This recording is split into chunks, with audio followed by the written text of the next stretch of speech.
सोचो, एक क्रूज में 150 लोग बैठे हैं।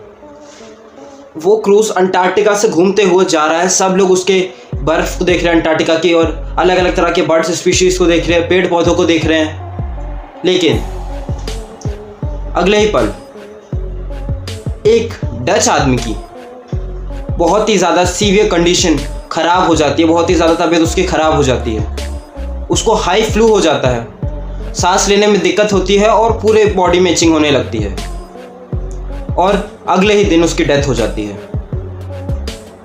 अथॉरिटीज़ उसकी वाइफ के साथ लेकर उसको एयरपोर्ट में बैठाते हैं, उसकी जो नेटिव घर है वहाँ ले जाने के लिए। उसकी वाइफ एयरपोर्ट पे जा ही रही होती है और वो एयरपोर्ट पे ही कोलैप्स कर जाती है। उसकी कंडीशन इतनी ख़राब हो जाती है कि वो आईसीयू में एडमिट हो जाती है, और अगले ही पल उसकी भी मौत हो जाती है। अथॉरिटीज़ परेशान हो जाती है कि ये कैसे हुआ। उनको समझ नहीं आता, ये सिर्फ हाई फीवर, ब्रीथिंग में प्रॉब्लम, इसकी वजह से किसी की डेथ कैसे हो सकती है। अथॉरिटीज़ रिसर्च करते हैं तो उन्हें पता चलता है ये वही वायरस है जिसने कोरियन वॉर के टाइम हज़ारों कोरियन सैनिकों की जान ली थी। हंता वायरस, हंता वायरस, हाँ हंता वायरस। अब उस शिप का क्या, जिस शिप में ये हस्बैंड और वाइफ बैठे थे, उस शिप के भी लोग इन्फेक्टेड हो गए होंगे। अलग अलग वो शिप के लोग रुकने के लिए, ड्रॉप करने के, खुद को पोर्ट करने के लिए अलग अलग देशों से पोर्ट मांगते हैं। कोई भी नहीं देता। वो जहाँ जा रहे होते हैं डेस्टिनेशन पे, वहाँ भी वो देश में मना कर देते हैं कि भाई अगर आप पाए तो हंता वायरस आ जाएगा, हमें क्या पता वो कितना खतरनाक है, 2 लोगों की डेथ हो ही रखी है और कैसे जाने दें हम, तो सब मना कर देते हैं। तब कहानी में एंट्री होती है यूनाइटेड किंगडम्स, ब्रिटेन की। वो अपना एक isolated island, Saint Helena island, ये वही आइलैंड है जहाँ नेपोलियन को एक्साइल किया गया था, मारा गया था। तो वो उस आइलैंड को मेडिकल सपोर्ट के लिए अलाउ कर देते हैं कि आप वहाँ जा सकते हो, मेडिकल सपोर्ट ले सकते हो। तो वो जाते हैं। साइंटिस्ट और डॉक्टर्स काफ़ी डरे हुए थे कि हंता वायरस की वजह से, और ये ऐसा नहीं था कि हंता वायरस दिखा तो वो डर गए। वो इसीलिए डरे थे कि ये जो हंता वायरस है वो easily human to human spread नहीं होता, जैसे पहले इसके हस्बैंड को हुआ फिर वाइफ को हुआ, ये नहीं हो सकता। तो वो डर गए, ये कैसा हंता वायरस है, ये थोड़ी हो सकता है कुछ। वो तो मेनली रोडेंट्स यानी मैमल्स जो कुतरते हैं चीज़ों को, जैसे माइस हो गया, चूहे हो गए, खरगोश हो गया, डियर हो गया, इन सब में होते हैं।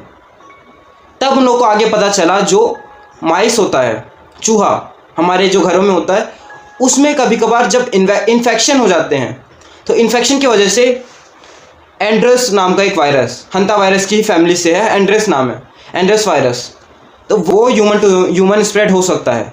लेकिन उसमें भी एक लिमिट है कि ह्यूमन को ऐसे बोलने में, जैसे कोरोना वायरस नहीं था अपना कि बोलने में छूने में हो जाता है, नहीं, ये ऐसे नहीं होगा। ये होगा जब फिजिकल कांटेक्ट होगा, हाथ मिलाओगे, एक ही बेड पे सो गया, जैसे हस्बैंड वाइफ थे एक ही बेड पे सो रहे हैं, तो ये हो नहीं था। और साइंटिस्ट ने ये भी बताया कि ये 1 या 2 दिन ही रहता है। उसके बाद अगर जैसे किसी को हंता वायरस है, मैं अपना नहीं बोलूँगा ना, किसी को हंता वायरस है तो वो 1 या 2 दिन तक आइसोलेशन में ही रहा, किसी से ना बात किया, अपना ही रहा अंदर ही अंदर। तो दूसरे पे अगर वो जब जाएगा तो 2-3 दिन बाद उस दूसरे बंदे पे हंता वायरस नहीं जा पाएगा, ये एंड्रेस वाला। तो साइंटिस्ट ने बोला ठीक है। और अब सोचने की बात ये थी, ये जो हस्बैंड वाइफ थे, इन लोगों को हंता वायरस हुआ कैसे। तो ये क्या था, ये लोग है ना क्रूज में चढ़ने से 2 दिन पहले ये लोग गए।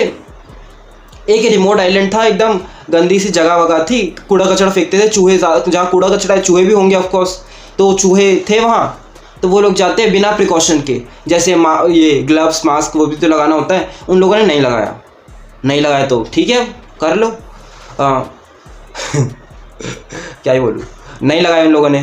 तो पहले हस्बैंड को हो गया, फिर हस्बैंड से वाइफ को हो गया, ठीक। अब देखते हैं ये जो हंता वायरस है चूहों से होता कैसे, कि चूहे उन लोगों पे चढ़ते हैं तब होता है या फिर कैसे।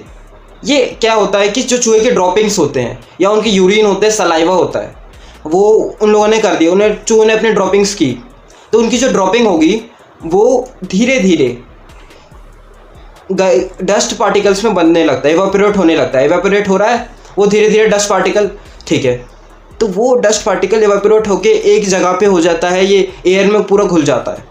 और अगर हम बिना मास्क के, बिना किसी प्रिकॉशन के जाएंगे और वहाँ जाके इनहेल करेंगे वो डस्ट को, तो हंता वायरस होने के चांसेस काफ़ी ज़्यादा बढ़ जाते हैं हमारे। तो यही उनके साथ भी हुआ था। अब बात आती है हर चूहे के में होता है हंता वायरस, कि चूहे ने ड्रॉपिंग कहीं की तो भाई हंता वायरस होने के चांस है। नहीं, हर चूहे में नहीं होता, उनमें होता है जिनमें वायरस पहले से है, या जिनमें वायरस की जो क्वांटिटी है कुछ ज़्यादा ही अमाउंट में है। ठीक है, तो अब बात आती है हंता वायरस से कैसे कैसे बचें।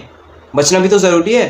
क्या कर सकते हो आप? अगर कोई अबंडेंट हाउस, जैसे कोई खाली पड़ा हुआ हाउस है, उसको आपको साफ़ करना है, तो मास्क लगाओ, ग्लव्स लगाओ, अच्छे से ड्रॉपिंग्स है या फिर चूहे के जो डेड बॉडी है तो उसको आप खाली हाथ से छुओ मत, नेकेड हैंड से मत छुओ। आप ग्लव्स पहनो या फिर वाइफर होता है हमारे घरों में, झाड़ू और वाइफर से अच्छे से उठा के फिर उसको फेंको, तो ऐसे ठीक रहता है।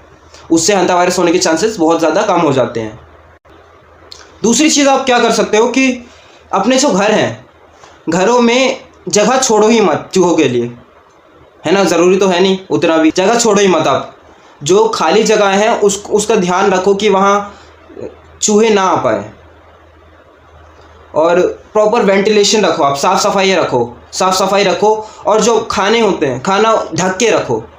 खाना आप जब तक अगर आप खाना नहीं छोड़ोगे घर में खुला, तो चूहे आएंगे ही नहीं। चूहे क्यों आते हैं? खाना खाने के लिए। उन्हें खाना मिल रहा है, थोड़ी सी कोने में जगह मिल जाती है तो आ जाते हैं। लेकिन आप जब खाना ही नहीं रखोगे, जगह ही नहीं छोड़ोगे, और जब जगह को हर हफ्ते प्रॉपर साफ़ करोगे, तो हंता वायरस होने के चांसेस काफ़ी ज़्यादा कम हो जाते हैं और रिस्क भी कम हो जाता है। कभी दुनिया की सबसे डेंजरस स्टोरीज़ एक वॉर से नहीं, एक इनविजिबल वायरस से स्टार्ट हो जाती हैं, जैसे हंता वायरस के साथ हुआ।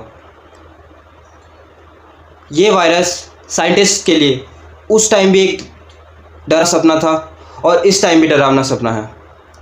ऐसे ही मिस्टीरियस डॉक्यूमेंट्रीज़ के लिए सब्सक्राइब कर लेना।